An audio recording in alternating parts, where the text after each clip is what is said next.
Et là, j'ai besoin de votre soutien, là, on déconne pas. Il faut que ce documentaire soit diffusé sur la télé publique. J'ai besoin de vous.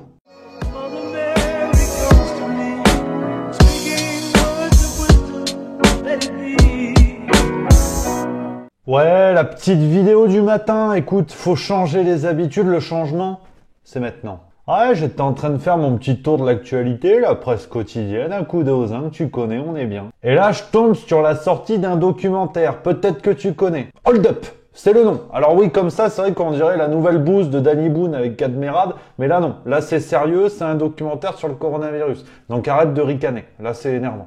5423 cas confirmés, 1465 nouveaux cas, 127 morts. ne sortez pas, 208 600. Alors très clairement, là, on va parler coronavirus, gestion de la crise en France, mais également dans le monde entier. C'est vraiment l'objectif de ce documentaire, remonter la chronologie de tous les événements de ces derniers mois et essayer de démêler le vrai du faux dans une situation quand même plus qu'extraordinaire. Alors si je voulais vous parler de cette initiative, c'est parce que c'est un documentaire que l'on pourrait appeler de citoyen. En plus, il sort le 11 novembre. Vive la France! Aux manettes de ce documentaire, là, on n'a pas des lapins de 6 semaines. Là, je peux te dire qu'on a des gens sérieux. Regarde, j'ai les notes sous les yeux. L'équipe qui a réalisé ce documentaire, on a Pierre Barnerias, ancien journaliste pour France 3, LCI, TF1, ancien rédacteur en chef chez RTL2 et aussi correspondant de guerre pour Europe 1 et France Info. On a Nicolas Reoutzky, producteur et directeur de production, qui a notamment fait des émissions comme La Carte au Trésor. Ça fait plaisir, les hélicoptères rouges et bleus. Et puis on a aussi Christophe Cossé, auteur, réalisateur et producteur TV pour France Télé. Donc on a quand même un peu les trois mousquetaires. Là, on n'a pas des amateurs. C'est pas Grand Guignol qui prend sa caméra et qui va filmer. On est sur la réalisation d'un documentaire sérieux et appliqué. La seule question qui vaille, c'est comment est-ce qu'on peut expliquer cette surenchère de mesures expérimentales? Alors, les intervenants de ce documentaire, là encore, on a du lourd. Je t'ai listé quelques noms. Regarde, je vais sur mes notes. On a Monique Pinson-Charlot, la sociologue. On a Péronne Toubiana, que vous connaissez déjà peut-être. On a Astrid Stockelberger, une scientifique et chercheuse suisse. On a Jean-Dominique Michel, un anthropologue de la santé. Philippe Douste-Blazy, ancien ministre de la Santé en France. On a également Michael Levitt, prix Nobel de chimie, etc., etc.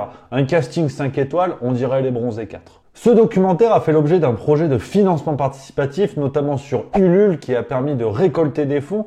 Les gens qui ont participé ont pu voir déjà le documentaire en avant-première et ce documentaire va donc être disponible le 11 novembre 2020 à 11 h, c'est-à-dire demain. On est le 10 novembre au moment où je m'enregistre. Donc là, il y a une cohérence. Ce documentaire sera disponible via un lien privé sur Vimeo pour 4,90 €. Ça fait plaisir. C'est pour aider l'équipe et assurer le financement de ce projet qui est quand même un travail sérieux, appliqué, un documentaire comme on aimerait en voir plus souvent. Alors attention, j'en vois déjà qui râlent, on va mettre les choses au clair. Calmez-vous. Si je vous parle de ce documentaire, c'est d'abord parce qu'il s'empare de toutes les grandes questions liées à la crise du coronavirus. Aujourd'hui, les citoyens sont divisés, on est d'accord, on n'est pas d'accord, on s'embrouille, on n'est pas content, on est français avant tout. Mais c'est vrai que cette opposition aujourd'hui, elle va beaucoup plus loin. On a les pro-Raoult, les anti-Raoult, les rassuristes et du coup les inquiétistes, j'imagine, par opposition. On a une vraie scission de la société sur ces questions-là où finalement la grande gagnante, c'est la peur. Avec ce documentaire, on arrive à avoir des réponses ou en tout cas à sonder les opinions des personnes interrogées et ça permet de faire avancer les réflexions. Après, moi, je veux pas vous mettre d'accord avec le débat, chacun son problème. Mais l'idée, c'est bien un peu de questionner son parti pris, questionner ses convictions. Et là, on réfléchit bien. Que vous écoutiez BFM, que vous écoutiez France Info, chaîne publique, chaîne privée, même pensée, même discours. Donc forcément, j'imagine que ce documentaire va faire l'objet d'accusations de complotisme de par ce qui est évoqué dedans. Voilà, autant prendre des pincettes là aussi là-dessus. Je m'adresse aux médias qui risquent d'accuser peut-être ce documentaire d'être complotiste. Eh ben, vous avez peut-être raison, mais prouvez-le. Comme ça, en essayant de prouver pourquoi ce documentaire dit n'importe quoi, si tel est le cas, eh ben, on va mettre ces questions-là sur la table et tous les citoyens vont pouvoir être amenés à réfléchir et à constater les faits à l'appui, ce qui se passe sous leurs yeux.